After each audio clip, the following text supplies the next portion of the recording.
Hmm.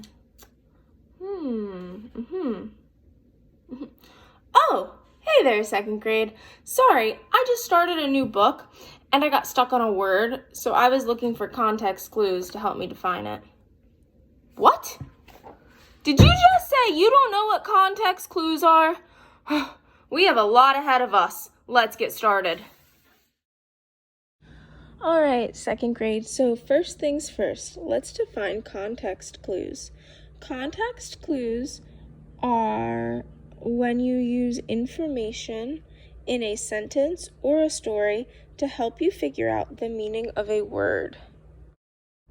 Alrighty, second grade. There are 4 different types of context clues, or 4 things to look at when you are looking for the meaning of the word. The first is an example of what the word is. The second is a synonym, or a word that means the same thing. The third is an antonym, or a word that means the opposite. And the fourth is a definition. We are going to go ahead and take a closer look at each of these types of context clues, and we will look at examples of what they might look like in a sentence or in a story. So let's get started. The first is examples. As we see here in our example of examples, it is when an example of the word is stated later in the sentence. Let's go ahead and read this sentence, or these sentences. It was time for the band to start. The crowd was ecstatic. People screamed and cheered, showing excitement. So the word that we are trying to define is ecstatic. Now, this is a really, really, really good word, but some of us might not know exactly what it means. So we're going to look for examples in this sentence, or the sentences, to define ecstatic. So right after it states the word, a new sentence begins, and this sentence says, people screamed and cheered, showing excitement. So that's our example of ecstatic. Ecstatic is when people scream and cheer. So do we think ecstatic is a good thing or a bad thing? I agree. I think it's a good thing. If people are cheering, it's usually a good thing. People go ecstatic when they go crazy or they're really excited. Good job, second grade. Let's move on to the second type of context clue. The second type of context clue is synonyms. So when a synonym is stated right after or right before a word that we don't know, the synonym will help us figure out the definition of the word because we might know the synonym. So here, if we look at our example sentence, it says, the music intensified or got louder. So or got louder is the synonym, louder is the synonym for intensified. So that leads us to define intensified as it getting louder. Great job. Next, we have antonyms. So this is when a word is stated and closely after an opposite word or a word meaning the opposite definition is followed. So let's take a look at our example sentence. Carla was meticulous with her work, unlike her brother Jim, who marked all over the page. So we can figure out the meaning of meticulous by comparing meticulous with Jim and how he was described. So we know Jim marks all over the page, which to me leads me to think that he's maybe a little messy. He's not neat. Carla, we know, is the opposite. So I'm going to say meticulous most likely means neat or perfect. What do you think? Do you agree? Let's move on to the last type of context clue. The last type of context clue is a definition. So this is when a definition is printed right after or shortly after the word. You see this a lot more in nonfiction books or nonfiction texts than you do fiction, but it's possible to find one in fiction. Let's go ahead and look at our example. You can tell Mrs. Beasley is compassionate by the way she treats everyone kindly. So we have our underlined word compassionate we're looking to define, and the definition is right after it. She treats everyone kindly. So compassionate must mean when you treat everyone kindly. Awesome job, second grade. Now we're going to put all of our skills to the test. We're going to use the 4 types of context clues, examples, synonyms, antonyms, and definitions to look at some practice texts and try to figure out what words mean. Here is our first example. My grandmother gave me my bleepin' when I was a baby. Let's stop there. A bleepin', I have no idea what that means, but I know that it's an object because her grandmother gave it to her. Or should I say, I can infer that it's an object. Let's keep reading. Everyone in my family has their own bleepin'. So it's a family tradition, but that doesn't really help me define my word yet. Let's keep going. We hang ours by our stairs at Christmas because we do not have a fireplace. Interesting. Well, it's hung, so it can be, put up on the wall. They mentioned Christmas, so it could be a type of holiday tradition.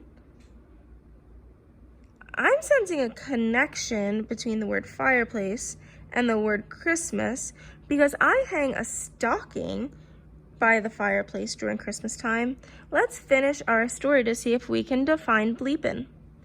My bleepin' is a long, red, skinny sock. My sister's is green and short. Well, that pretty much just defined our word for us. A bleepin' is a sock, a type of sock. And this writer, hers is red and skinny. Interesting. Way to find that word out, second grade. Fantastic job. Alrighty, second grade. In order to practice our knowledge of context clues, we are going to play context clue tic-tac-toe. I challenge Zach to another game. Zach, how are you feeling today?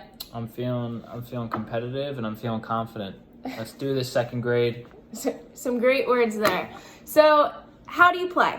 Well, we have tic-tac-toe cards, which is different than the normal tic-tac-toe.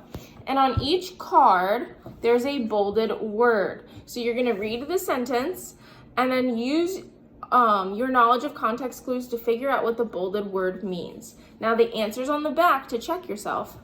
If you get it right, then you can put your symbol, whether your X or O's, on the board. If you get it wrong, you skip your turn. Dun, dun, dun. You ready to play? Let's do it. Do you want to be X's or O's? Love being O's. All right, I got X's then. I'll let you go first. Okay.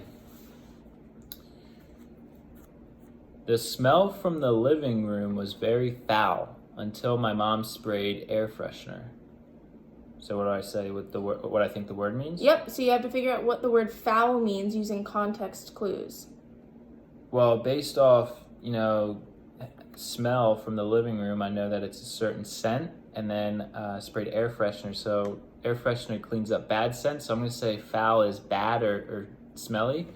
Bad or gross. Woo! Way to that, go. second So you grade. can put your And I'm symbol gonna go actually right in the top right. There's my O.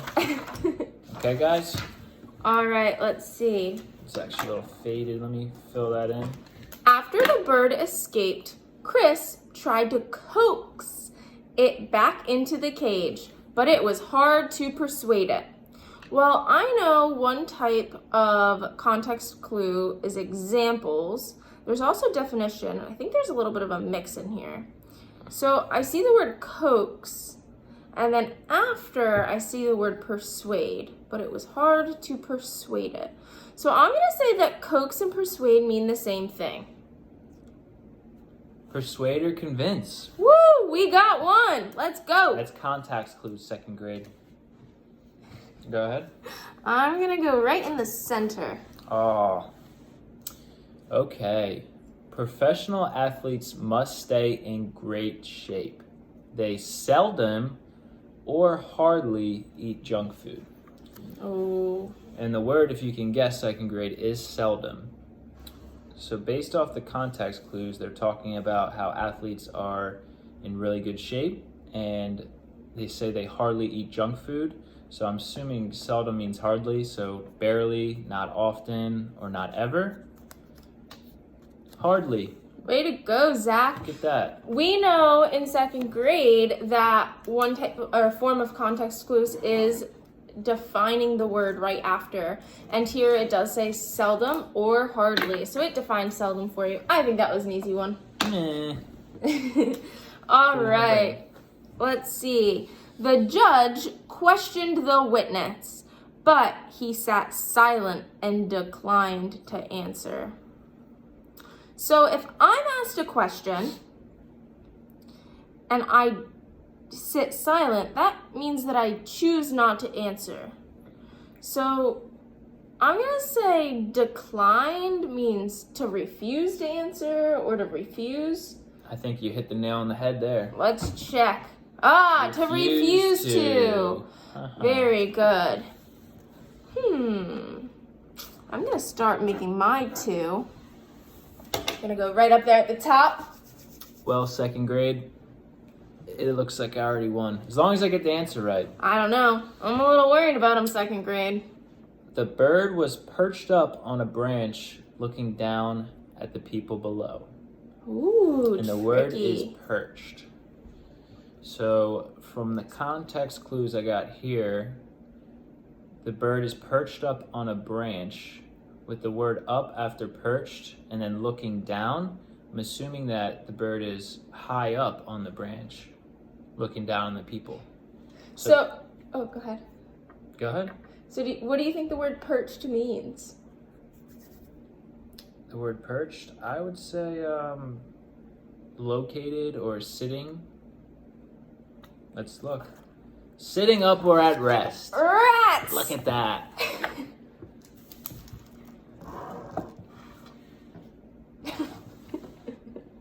I could have just won, but look, I trapped you.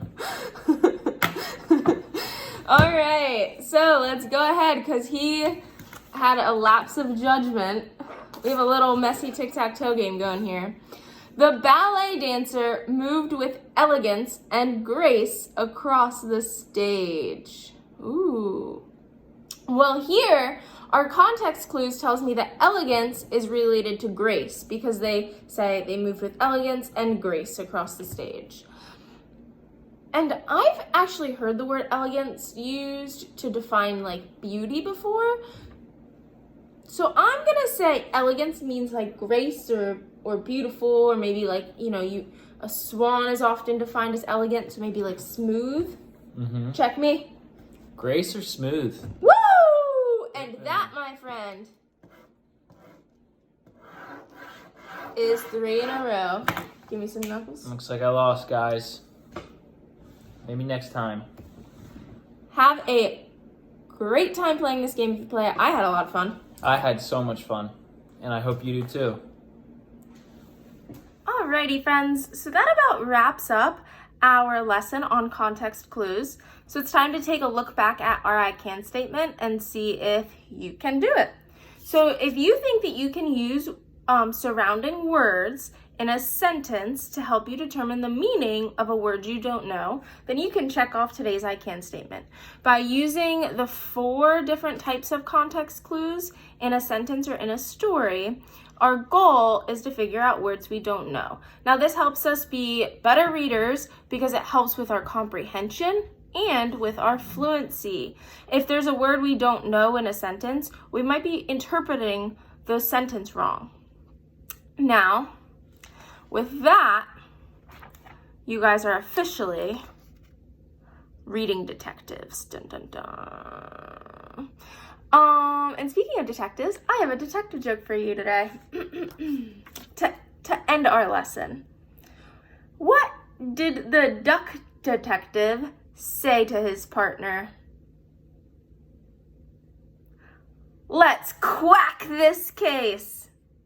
And with that, we are officially over. Have a great weekend, second grade. I'm excited to see you. If you're watching this before our Google Meet sessions, I'm really excited to see you. If you're watching it after, I hope that you enjoyed our Google Meet sessions. And if you didn't take part in a Google Meet session, I wish you the best weekend, and I will talk to you Monday. Bye, guys. I miss you.